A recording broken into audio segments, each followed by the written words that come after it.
great. Thank you, Norm. Let's see. And let me know when you click back to the screen so I can.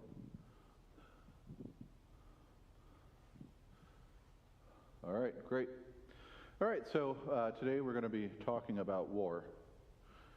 Another issue. As we talk through, hopefully we're got some similarities, ideas on where we're doing. But and now when we talk about war, we often start with the fifth commandment. So we'll read that and its explanation together. So the fifth commandment: "You shall not murder." What does this mean? We should fear and love God so that we do not hurt or harm our neighbor in his body, but help and support him in every physical need. All right. And so there's really three broad strains of understanding of war in Christian thought: just war, crusade, and pacifism. And I'll kind of go through those in reverse order. Then we'll talk through how they work. So, pacifism.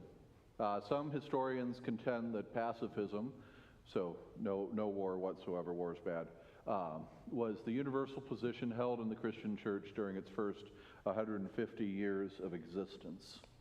Now, why would Christians be pacifist in the first 150 years or so?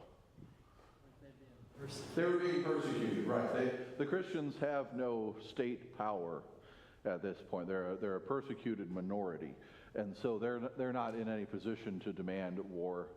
In fact, if any wars are getting fought against them, so that's at least part of why they're pacifists at that point. For example, the second century apologist Justin Martyr, and you can tell by his second name what happens to him, said that Christians would gladly die for a righteous cause, but would refrain from making war on their enemies. So they will not start war, but they will die in defending a cause. Which, again, makes sense for someone who's a martyr. That's what happens to him. And some of the Bible verses that they cite in order to for this pacifistic view: Matthew 26:52, when Jesus, and we'll touch on this again later too, that when Jesus is arrested in the Garden of Gethsemane, all who draw the sword will die by the sword, because what happens at the Garden of Gethsemane? I mean, so when Jesus gets arrested, what happens? Peter draws the sword and cuts off the high priest's servant's ear, and the servant's name is Malchus. And that then Jesus heals him and says, "Peter, put away your sword. You know, all who draw the sword will die by the sword." So that's when in the Sermon on the Mount in Matthew 6, if someone strikes you on the right cheek, turn to him the other also. And then Luke 6, love your enemies, do good to those who hate you. So those are all passages kind of cited by groups who see Christians as pacifists.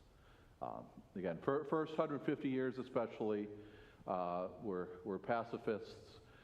There's some more pacifists come up during the Reformation, especially some of the more radical reformers who don't think Christians should take part in any part of civil society or government or anything. And so, just withdraw from everything, and that includes being a soldier, includes fighting in wars. So don't do it.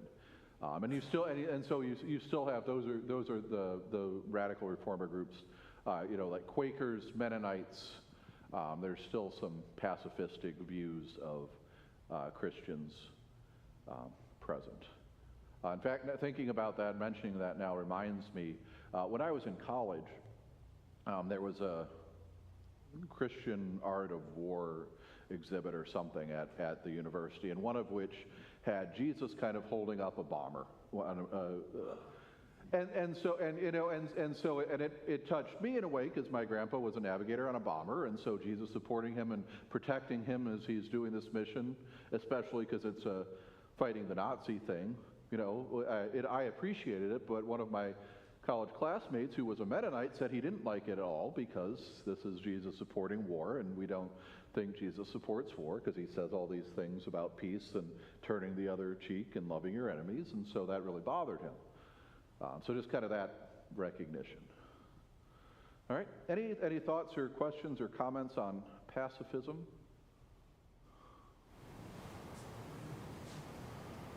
All right.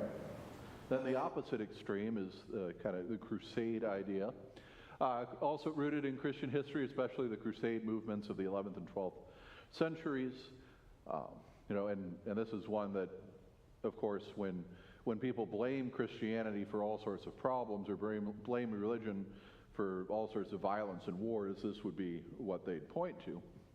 But so again, when we talked about this a few years ago, but for the Crusades, it was seen as a holy war, a holy mission that we were going to.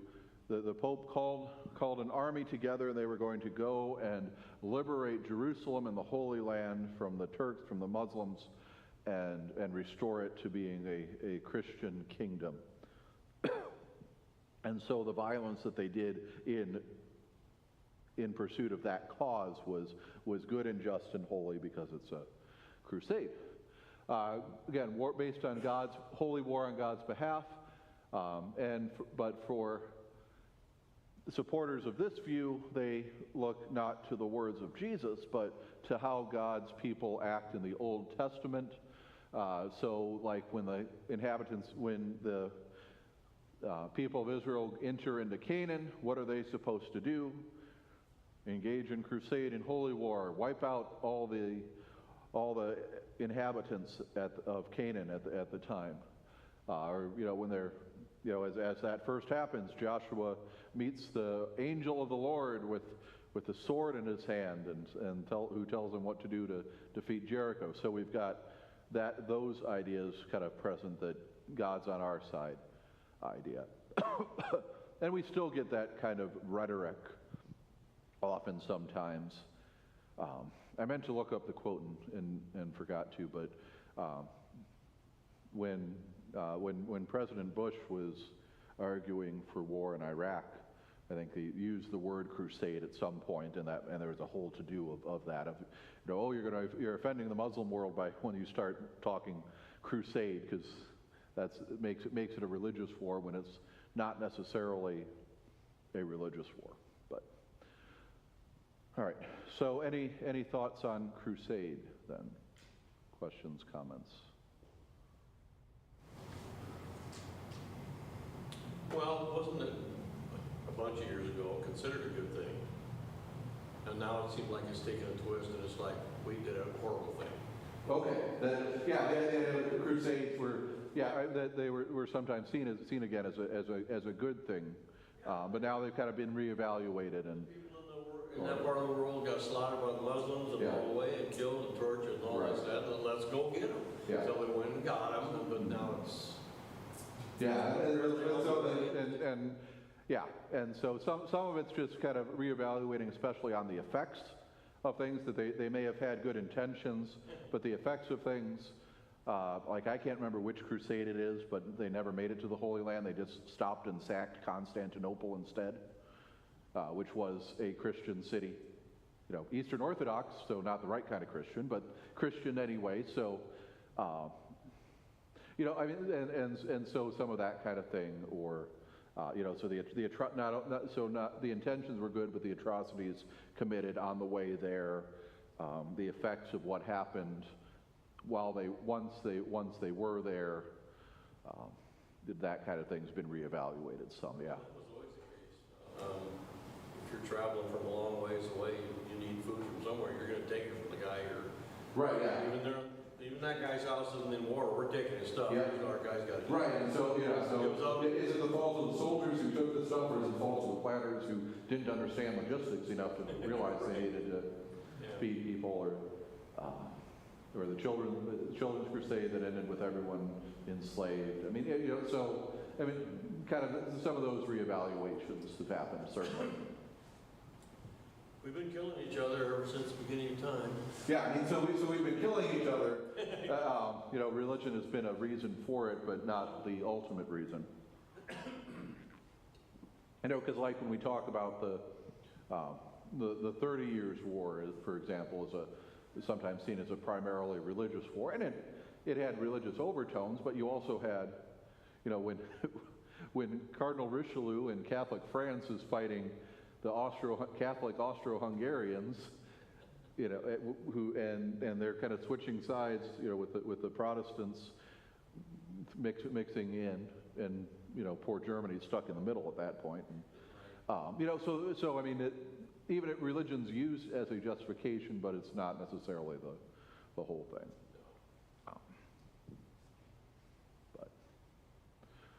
All right. So then, the third way and the main way we usually talk about it is we talk about just war, a war that is just. In Christianity, it comes the first person to come up with and evaluate and establish some principles for what a just war is Augustine, partly because he's again living in the late 300s, early 400s, so after Christianity has become the state religion of Rome, and you suddenly have to figure out, well, now that we're in control of the empire, can we go to war? How do we do that? Especially since, if you remember Constantine, he comes to power and makes Christianity the state religion because he claims to see a cross in the sky and says, by this sign you shall conquer, and that's how he wins. So Augustine then takes some thoughts of some Greek and Roman teachings, some teachings from Plato, and some teachings from Cicero, and connects them to Scripture. Again, the foundation for Augustine's view is the condition of a fallen humanity. War is both a consequence of sin and a remedy for it. Does that make sense? So the fact that we fight is a consequence of sin, but war can also be a remedy for sin wars can be fought in order to stop sin or halt the effects of sin, if that makes sense.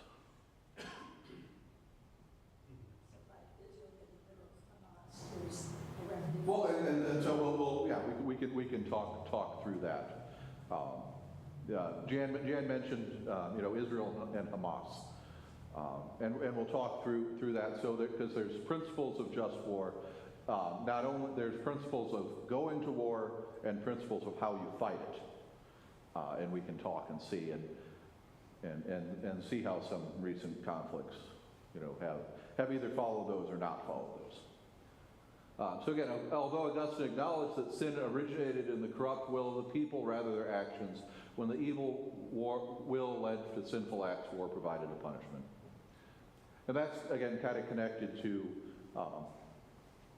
some of the ways God uses, like the Babylonians to Israel. So, okay, they're sinful. They're going to get conquered. It's both a consequence of their sin and a remedy of sin. And then the people who did the conquering will get conquered because also a consequence of sin. More importantly, perhaps, is the specific reference to just wars in Article 16 of the Augsburg Confession. Christians may, without sin, engage in just wars and serve as soldiers. And so Lutherans tend to follow that just war doctrine idea. Again, for Lutherans, the theological foundation lies in the analysis of a Christian's life in two kingdoms. Again, so teachings based on the tension between Christ's rejection of violence in the Sermon on the Mount that we talked about with the pacifists, because, as individual Christians, turn the other cheek, love your enemies. But you obey secular governments, especially Romans 13. Paul's writing to the Romans, telling them to obey the authority that's over them, and Peter tells similar things. So for Luther, God ordained the spiritual kingdom by which the Holy Spirit produces righteous people under Christ, and he also ordained the temporal kingdom by which wicked are restrained and outward peace is maintained. So Luther wrote, "No Christian shall wield or invoke the sword for himself and his cause. On behalf of another, however, he may and should wield it and invoke it to restrain wickedness. So you don't go to war for your own reasons or for your own selfishness. You go to war to protect someone else, is Luther's big thing. Classical just war doctrine involves 7 points, which can be grouped into 2 categories. One governing the choice to go to war, and the other governing proper actions during war. So again, can we begin this war justly? Can we fight in this war justly? And then, when we're in a war, how do we fight that justly? How do we act justly in the war? All right, that makes sense? Okay, I'm getting a few head nods, so it must be doing okay. All right, so first one, just cause. The right to self-defense against an aggressor has consistently been regarded as fundamental. Only defensive war is legitimate. So is it a just war? Have you been attacked and you're defending yourself? Then that's a just war. That's a just cause. Last resort. War may be waged only when all negotiations and compromise have been attempted and have failed. So you've tried to end things peaceably, and that hasn't worked. So all the times Israel, through the whole story of the Old Testament, now of course they killed people to take the promised land. Right. But once they're there, then pretty soon the Assyrians, why? Why are the Assyrians attacking? Just to take stuff? Just to... Right, yeah. I mean, they didn't have a just war, did they? So I mean, that would be the catch is, I mean, presumably the Israelites conquering the promised land wouldn't be just because they're the aggressors. Right. But then once they're there, yeah, the Assyrians are not committing a just war because of they're just attacking to expand. And the Babylonians and the Egyptians and the Greeks and the Romans and and those groups also, I mean, as we'll see, not only did they not begin war justly, they also didn't fight it, how they fought was not great. So, all right, so just cause, last resort, continuing on the understanding last resort, in his commentary on the Sermon on the Mount, Luther says that anyone who claims to be a Christian and a child of God not only does not start war or unrest, he also gives help or counsel on the side of peace wherever he can, even though there be a just and adequate cause for going to war.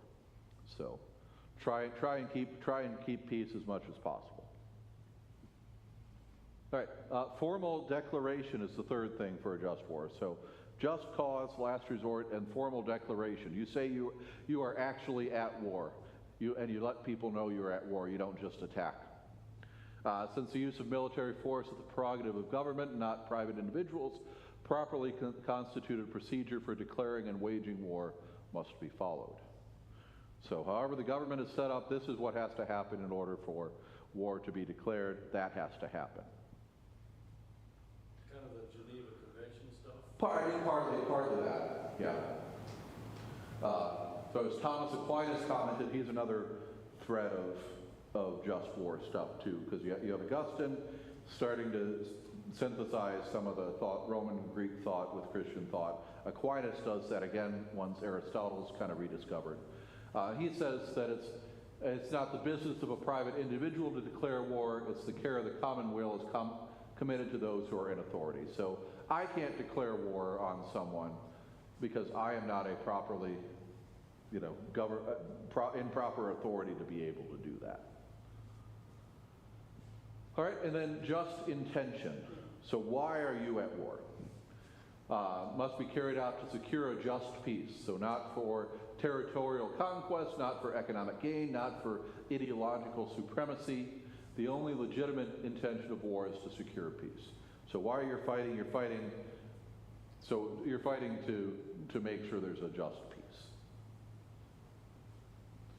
All right? Any questions on those four required principles for declaring or for being in a just war? Yeah, Don. I keep thinking about the story in World War II when the Germans and Americans celebrated Christmas. Oh, yeah. Sang Silent Night and so forth. Yeah. And then as soon as Christmas was over, then they started shooting each other. Right. It just seems so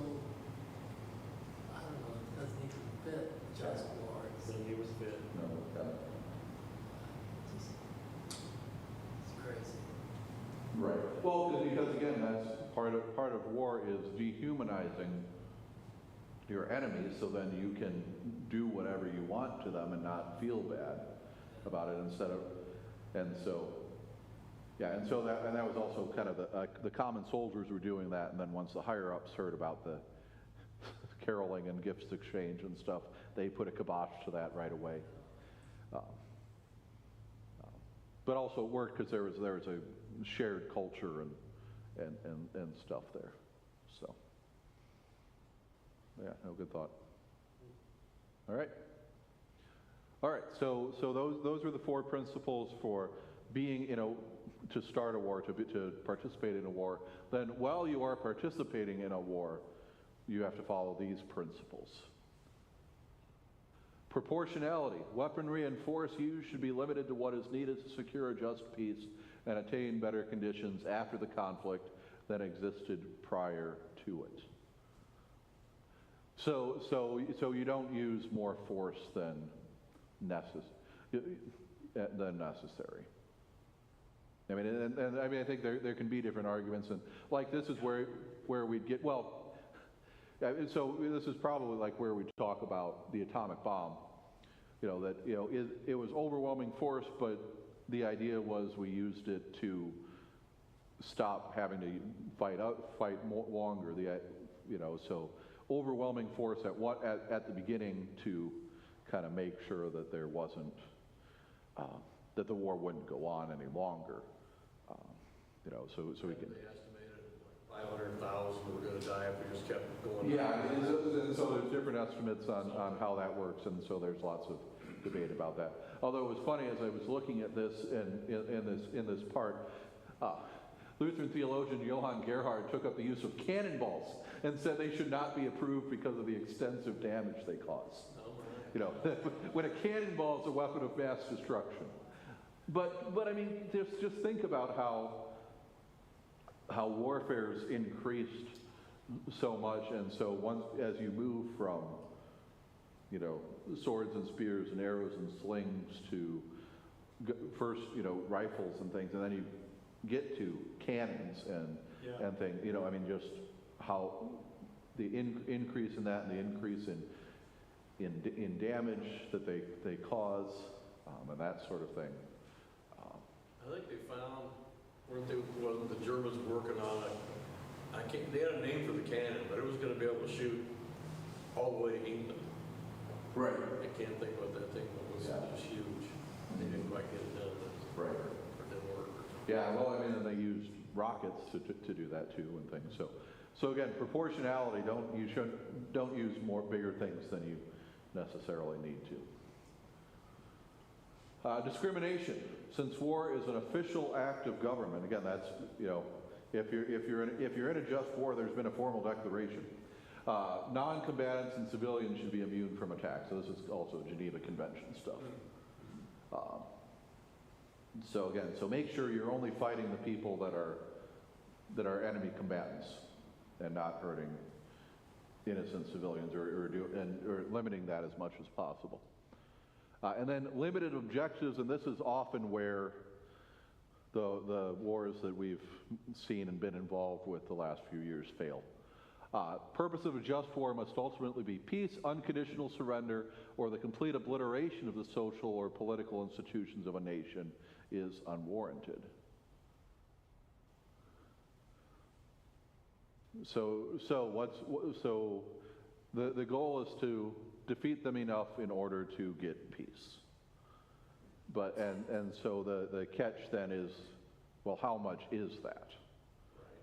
And and how do you do that? And of course, again, the challenge is that these are the principles we should be fighting our wars under, but our enemy's not. Was it no battle plan survives contact with the enemy? That's why he's called the enemy. So they're not necessarily playing by these rules. It would be great if everyone did, but they're not, and so that's where some of the complications come in.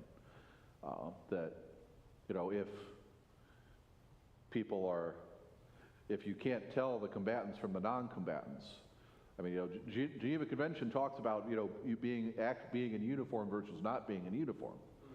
and that there's different consequences, based on that. That if you're captured in uniform, then there are certain obligations. But if you're captured out of uniform, then those obligations aren't there. That kind of thing. And again, limited objectives. This is where we fail. Actually, a lot of this I got from a Lutheran Witness article written in 2003. Because what were we starting to do in 2003? The war on terror, the war in Iraq. And we're, limited, so how do we think through that? How do we do that? And, are we following these principles as we're doing that? And, things like limited objectives. We are going to wipe out all the terrorists. Well, shoot, which terrorists are you wiping out? Where are you wiping them out? How are you? 12 and older. Right, and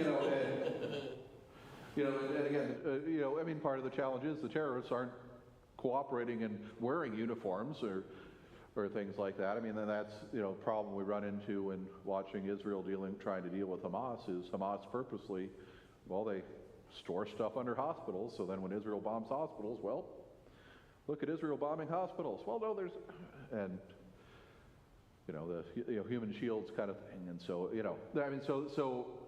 but taking all those things into consideration.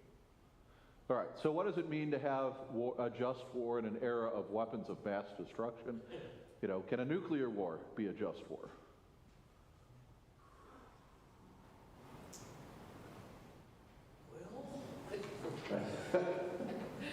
We have to go back to just cause, but you're wiping out everything and everybody and, right. and institutions and stuff and everything. Yeah. If you hit hard enough. Yeah. And radiation's going to come and get you too. At what point? Right, yeah, that's, the other challenge with weapons of mass destruction. Again, we think nuclear, but there's also biological and chemical warfare that, that would, help kill mass quantities of soldiers quickly, but again, indiscriminate often, and don't, and destroy the countryside so that it can't be rebuilt or redone. Yeah. What was it back in the Middle East? They would salt down the ground. So Yeah. So Rome, what did they do? Yeah, they conquer Carthage, destroy everything. I think they might have even done things like toss dead bodies into the wells, so they'd be, and then salted the earth so that nothing could grow there. Yeah.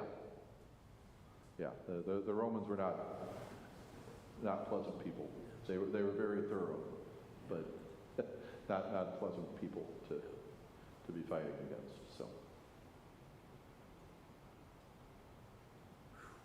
So can a nuclear war be a just war? Yeah. If the worst of the worst of the worst of the worst is never going to stop attacking you, I don't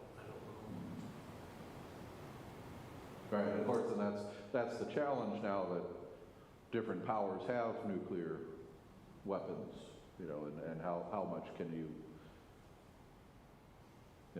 mutually assured destruction worked some with the Soviet Union, but doesn't necessarily work with everyone else that seems to have it now. All right, when is a first strike justifiable? So again, you've tried everything. There's a formal declaration. Is a first strike ever and it's supposed to be a defensive war. So is a first strike ever justifiable? Not if you're starting things. Not if you're starting, right? Yes. Say no. Yeah. You're being offended in some way. Land being taken, people being taken, people being killed before you strike, right? So then there's going to be a first strike, but if it's in defense. Yeah. This is kind of a nasty topic. Right. You didn't think this would be as hard as some of the other ones, did you? And then. What about the strike on Iran? Well, that's certainly what's coming up in our thoughts, right? Well, so was it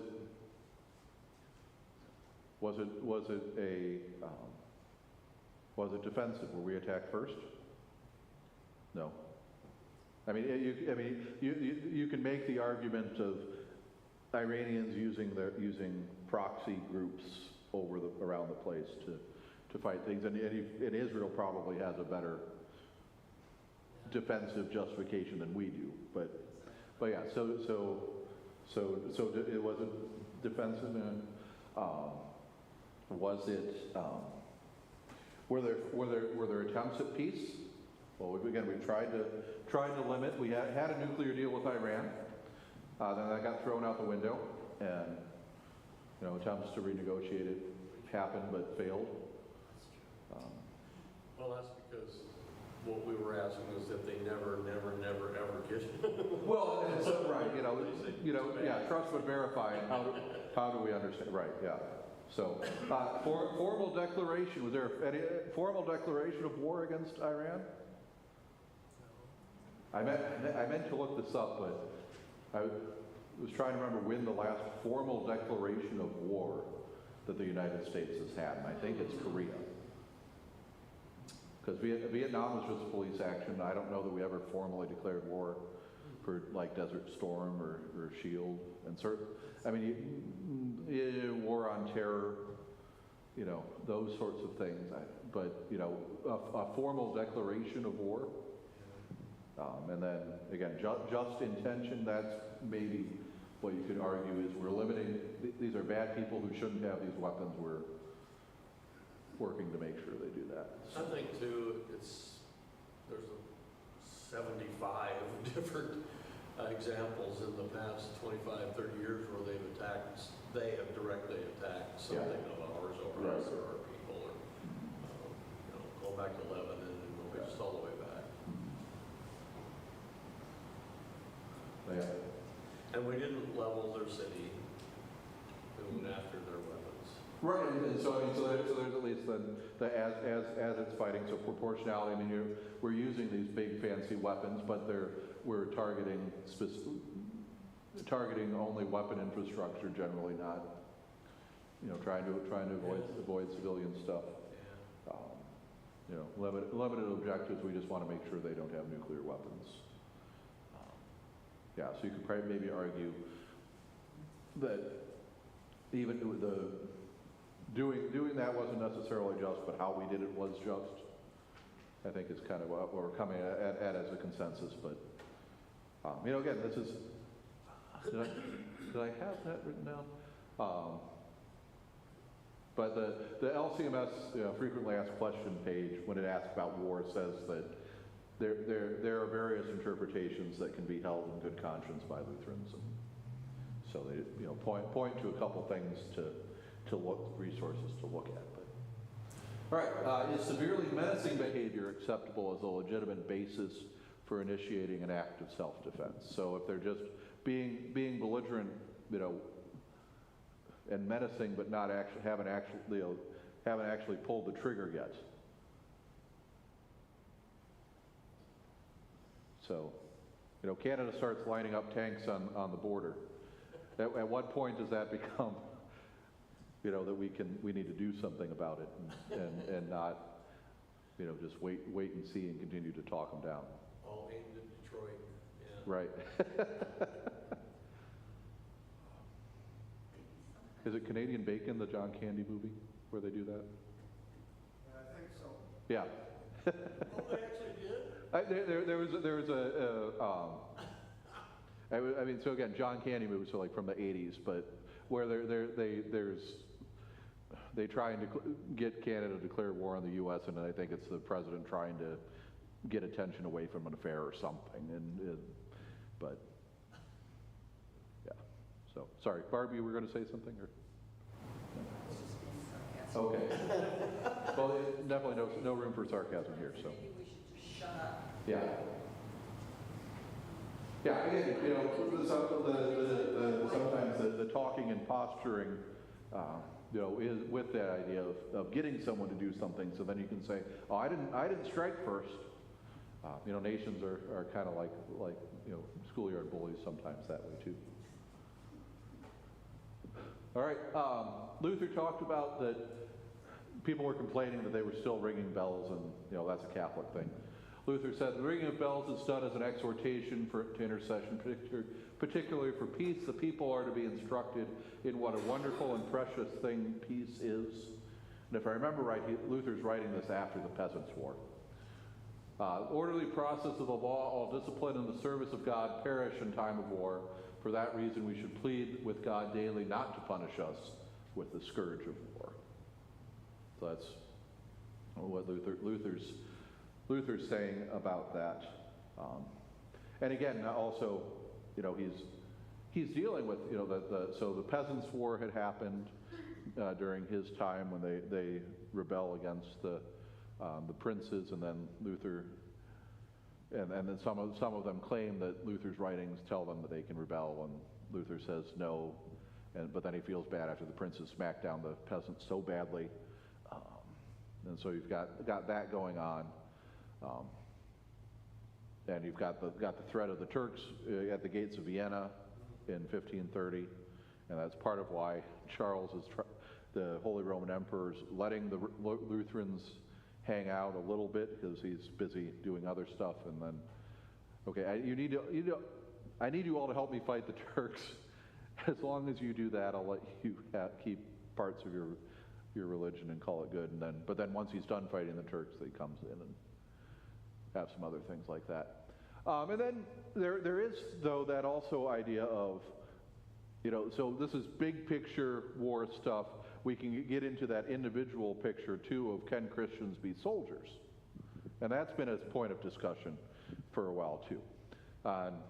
Running out of time, so we'll touch briefly on this. So, again, soldiers ask John the Baptist, what should we do? And he says to them, don't extort money from anyone by threats or by false accusation, and be content with your wages. So John the Baptist isn't telling the Roman soldiers who are coming to him for repentance, well, stop being soldiers. That's bad. He's telling them, do your job, but do it fairly. And so stop using your muscles and your swords and stuff to extort from people. Tertullian, he was in the early 3rd century Christian leader. He said, for even if soldiers came to John and received advice on how to act, and even if a centurion became a believer, the Lord, in subsequently disarming Peter, disarmed every soldier. And that's kind of back to that early Christian pacifist idea. So there was a stretch there where Christians were not usually soldiers. Again, we touched on this, I think, from the Matthew version. But in John 18, when Simon Peter, having a sword, drew it and struck the high priest's servant, cut off his right ear, servant's name was Malchus, Jesus said to Peter, put your sword into its sheath, shall I not drink the cup that the Father has given me? So, don't be violent for Jesus' sake.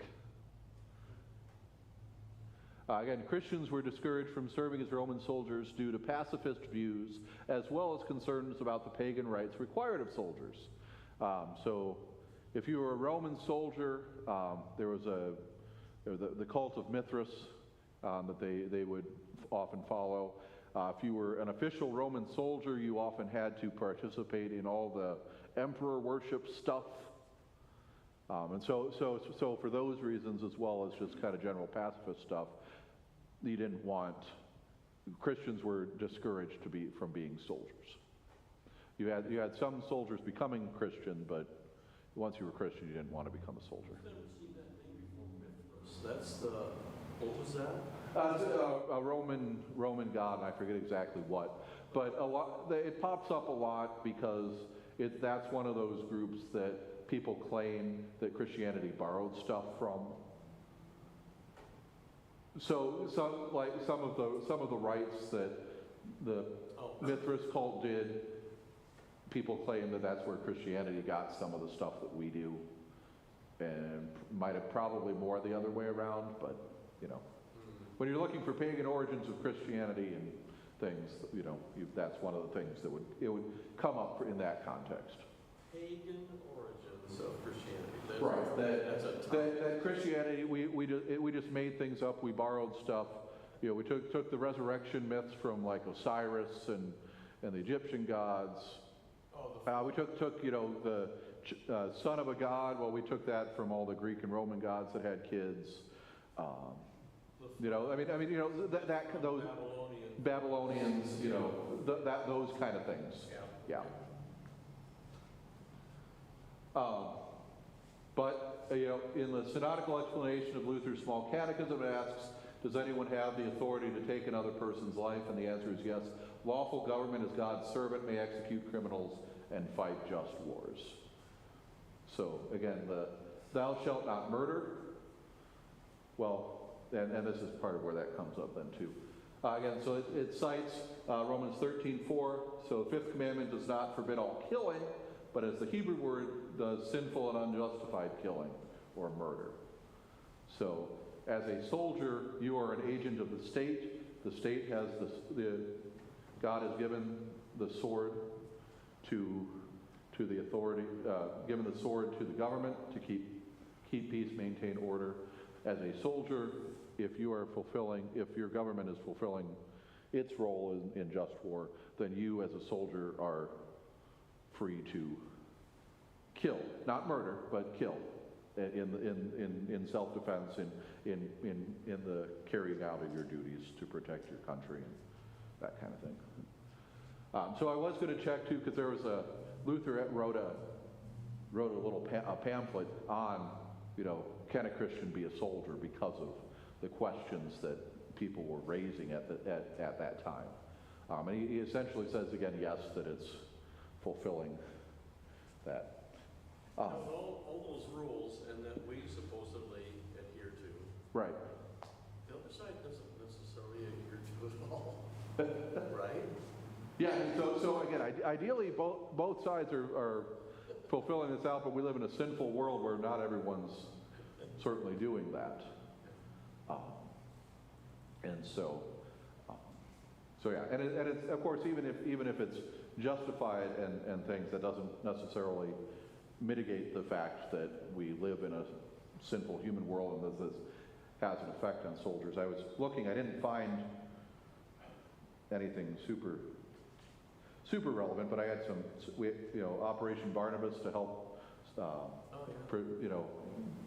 care for veterans and those serving in the military, and different pamphlets put out by like the Lutheran Hour to give to soldiers and things. So, so there's ways that we care for those who are at war and support them in that way too.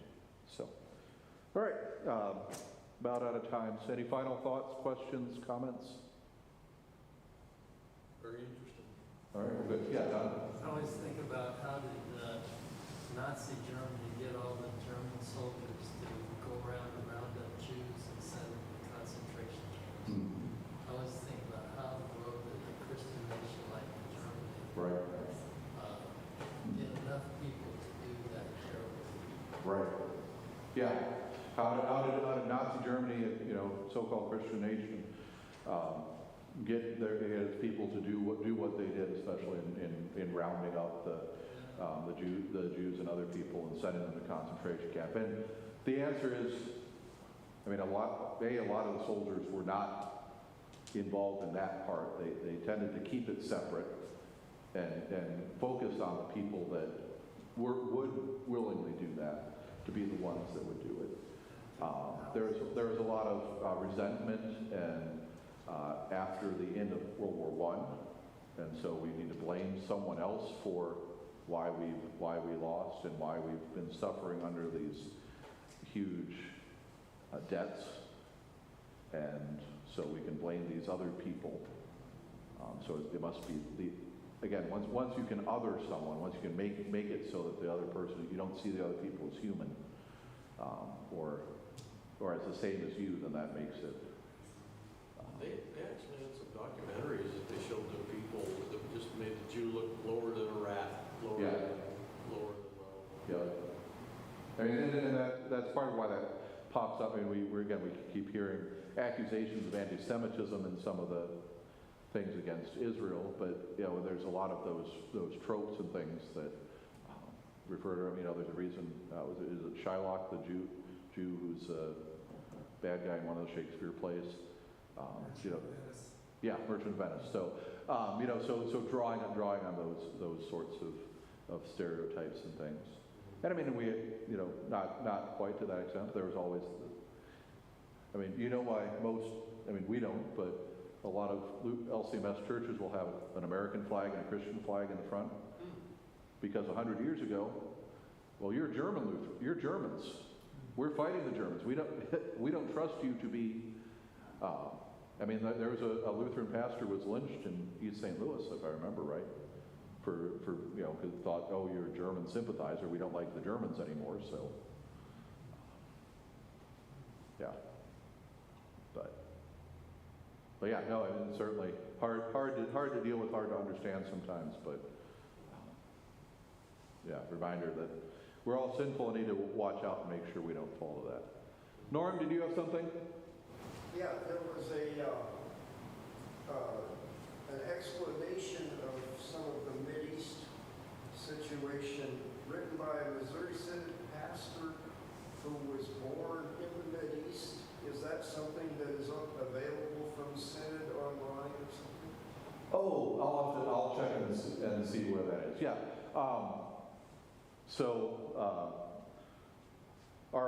Our regional vice president in this part of the country and for the LCMS is a Palestinian Lutheran named Nabil Noor, who lives in South Dakota and has for years. But he was born in Nazareth, so he jokes about what good can come out of Nazareth.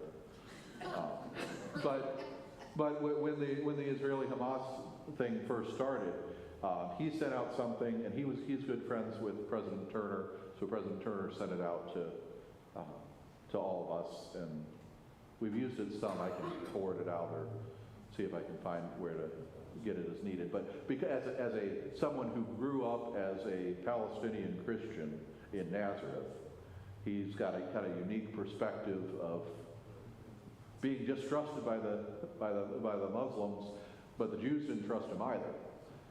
You know, or the Israelis didn't trust him either. And that's another distinction we make between not all Jews are Israelis, not all Israelis are Jews, and so, but conflating those makes it easy sometimes.